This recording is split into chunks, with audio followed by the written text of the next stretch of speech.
Being bisexual and Mormon is like a death sentence.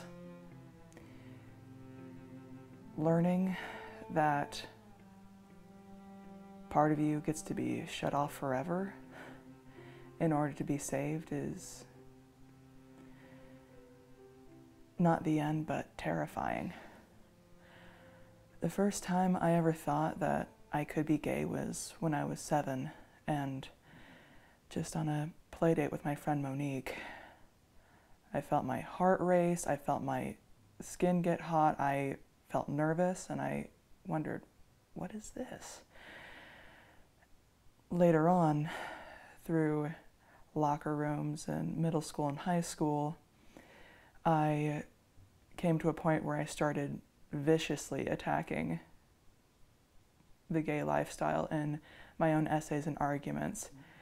And when I was 14, I found that I was in love with a friend of mine. And walking down the hallway at school, I stopped as she passed by me, and I thought, I got the gay. After a few weeks, I found that I was definitely bisexual, and I've run with that label for the next 8 years after that, and it's where I am now. I had a really hard time coming out. When I came out to my friends, they were like, well, that figures. No surprise there.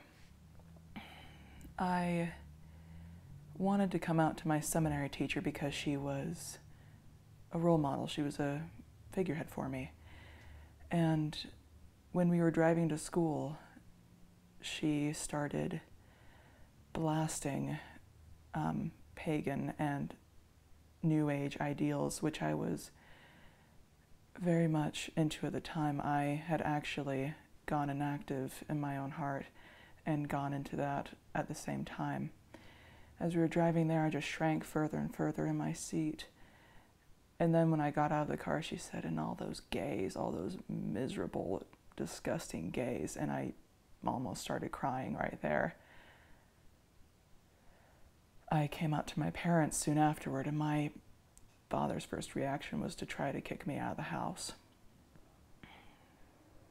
And while my mom was able to arrange a compromise where I didn't talk about it and I stayed Mormon and never dared to explore anything else, she still defends my dad's decision to this day, saying that it was an appropriate response. And with families being forever, what kind of response is that? When I came to BYU, I went back in the closet and didn't dare talk about bisexuality or any of my doubts with the church, which I'd had since coming out. And only when I started seeing that there were many, many more attractive girls on campus did I say, I gotta deal with this somehow. I've been to 8 different LDS psychologists and psychiatrists, and I can tell you that reparative therapy does no good. It only hurts and twists you up inside,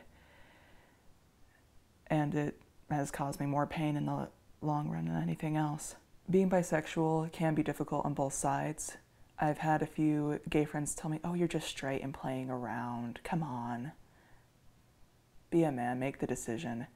And then I have a few straight people who say, well, you can just be gay and stop trying to cater to us, or, well, you're just being a whore and you just need to get over it and just stop playing around. And frankly, I see both sides and I'm like, what's wrong with you? Why can't you love everyone romantically?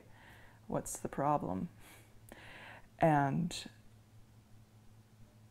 it forces you to be a liaison between both worlds. and it's definitely helped in my own advocacy for LGBT rights. In 2009, I was a TA for BYU, and Prop 8 was a hot topic. I had to resolve a situation in the classroom where Prop 8 came up, and I watched 28 students rag on 2 students in the classroom that were pretty obviously gay. I stopped everyone in their tracks and said, look, this is so much harder of a situation than you're making it out to be. It's not just a willful desire to sin. It's not something you choose. It's something that's deep inside you, and it pervades everything of what you are. I was fired the next business day. After that, I decided I have no allegiance with these people who don't care to understand where another one of their own is coming from. And when it comes to how I live spiritually and how I live on a sexual basis, I have dated a few girls while at BYU. I'm currently graduated, and I currently have a great relationship with my boyfriend Seth. And on a spiritual basis, I have gone from paganism to Buddhism, in and out of Mormonism, been a Christian, been a Hinduist, and right now I'm currently agnostic. And I feel like I can be accepted for who I am among others that are also going through this process. And I'm happy to be me, and not just happy to be a child of God or a daughter of Christ. As for the future, I've been investigating different brands of Christianity with my boyfriend, and right now, as long as I can have that part of me accepted on a spiritual and social basis, I know I'm going to lead a happy life. And if I leave my boyfriend, I can happily be with a girlfriend, and I think it'll work out from here on out.